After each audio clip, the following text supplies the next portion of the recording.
Hello दोस्तों, कैसे हैं आप। आज की कहानी का नाम है बेहतरीन। अखिलेश बोला, कैसी हो सुनीता। मोबाइल में टाइम देखती हुई बोली, अच्छी हूँ, आप कैसे हो। अखिलेश उसका चेहरा देखते हुए बोला, ठीक हूँ। तुम तो पहले से भी ज़्यादा सुंदर हो गई हो। वो शर्माते हुए बोली, तुम्हारी नज़रों का भरम है, वरना मैं तो पहले जैसी ही हूँ। वो एक बेंच की तरफ इशारा करते हुए बोली, अगर आपकी ट्रेन आने में वक्त है तो चलो कुछ देर उधर बैठते हैं। मेरी ट्रेन आने में तो 1 घंटा बाकी। अखिलेश बोला, मैं कहीं नहीं जा रहा, इसी शहर में रहता हूँ। आज मन थोड़ा उदास था, इसलिए इधर स्टेशन पर टहलने आ गया। वह आँख बंद करके कुछ बुदबुदाती रही, फिर बोली, दोबारा शादी की। अखिलेश उसके चेहरे पर झूम रही बालों की लट को निहारते हुए बोला, नहीं, अब शादी करने का मन नहीं करता। वो बोली, क्यों। वो बोला, बस यूं ही अकेले जीने की आदत पड़ गई है। तुमने शादी की। सुनीता ने हाँ में गर्दन हिलाई, बोली, को कुछ नहीं। अखिलेश खड़ा हो गया, बोला, चलता। उसने अखिलेश का हाथ पकड़ कर कहा, कुछ देर बैठ जाओ। अखिलेश बोला, तुम किसी की पत्नी हो, मैं पराई औरतों के पास नहीं बैठता।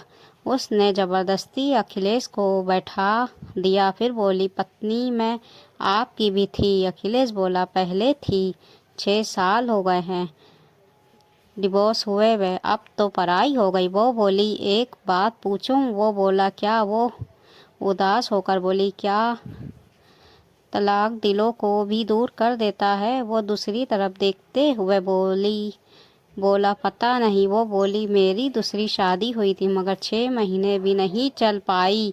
वो शराबी जुआड़ी था, उसे मालूम ही नहीं था कि औरत के भी जज्बात होते हैं, और हम औरतों को दूसरी शादी में अच्छा लड़का मिलता ही नहीं है। ऐसा लड़का मिलता है जिससे कोई लड़की शादी नहीं करना चाहती। वो बिल्कुल जानवर था। मैंने 6 महीने उसके साथ नरक भोगा, तब आप बहुत याद आए। वो गीली आंखों में से बाहर निकलने की कोशिश कर रहे आंसुओं को पीते हुए बोली, आपके साथ गुजरा 1 साल मेरी ज़िंदगी का बेहतरीन साल था। अखिलेश बोला, मगर उस समय तो मेरा घर तुम्हें कंगाल खाना लगता था। तुम ही कहती थी कि घर प्यार से नहीं पैसों से चलता है। सुनीता बोली, मेरी दीदी और जीजा जी ने मेरा दिमाग खराब कर दिया था। आपका साड़ू ही हमारा घर खराब कर गया।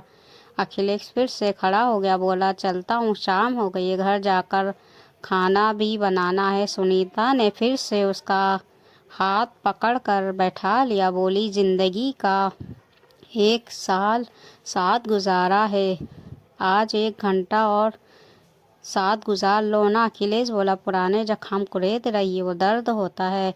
सुनीता बोली, आपसे दूर होकर मैं भी दर्द ही झेल रही हूँ। दूसरों की बातों में आकर मैंने अपना घर खराब कर लिया, इसका बहुत पछतावा है मुझे। अगर हम साथ रहते तो अब तक हमारे 1-2 बच्चे हो गए होते। अखिलेश बोला, सुना है तुम्हारी दीदी का भी डिवोर्स हो गया। सुनीता बोली, दीदी का डिवोर्स मैंने करवा दिया। उसने मेरा घर खराब किया था, मैंने उसका भी घर उजाड़ दिया। अब दोनों अलग रह रहे हैं। जब उन दोनों के बारे में सोचती हूँ तो दिल को बड़ा सुकून मिलता। अखिलेश बोला, अब तुम्हारे घर में तो तुम दोनों रोज लड़ती होगी। वो बोली, 1 साल से मैं किराए के मकान में हूँ, अलग रह रही हूँ, एक प्राइवेट जॉब करती हूँ, खुद का खर्चा निकल जाता है।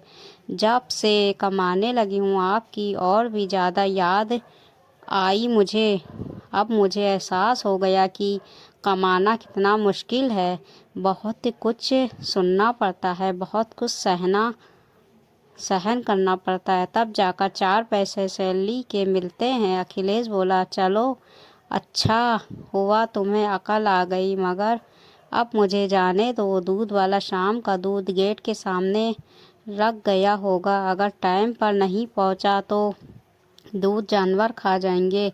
सुनीता बोली, एक बात पूछूं। वो बोला, क्या। सुनीता बोली, रहने दो, आपकी नज़रों में अब मेरी वैल्यू दूध की थैली में से कम नज़र आ रही है, आपसे दिल की बात करने से कोई फ़ायदा नहीं है। वो घड़ी को देखते हुए बोला, ठीक है मैं चलता हूँ। वो उठकर चलने लगा तो सुनीता बोली, माफ़ कर दो। अखिलेश बोला, जब डिवोर्स ले रही थी तब मैंने बोला था तुम्हें कि एक बार मुझे खो दोगी तो मैं तुम्हें दोबारा नहीं मिलूँगा, इसलिए भूल जाओ मुझे, कहकर वो चला गया। सुनीता उसे तब तक देखती रही जब तक वो उसकी आंखों से ओझल नहीं हो गया। दोस्तों, रिश्ता तोड़ने से पहले उस पर अच्छी तरह से विचार करना बहुत ज़रूरी है। अगर आपकी उम्र कम है तो बड़ों की राय लो, क्योंकि कई बार इंसान बेहतर की तलाश में बेहतरीन खो देता है। दोस्तों, ये हिंदी कहानी आपको कैसी लगी? हिंदी कहानी अच्छी लगी तो हिंदी कहानी को लाइक, सब्सक्राइब, शेयर ज़रूर कर दीजिएगा। मिलते हैं फिर एक नई हिंदी कहानियों के साथ। तब तक अपना ख्याल रखिएगा, दुआओं में याद रखिएगा। अल्लाह हाफिज़।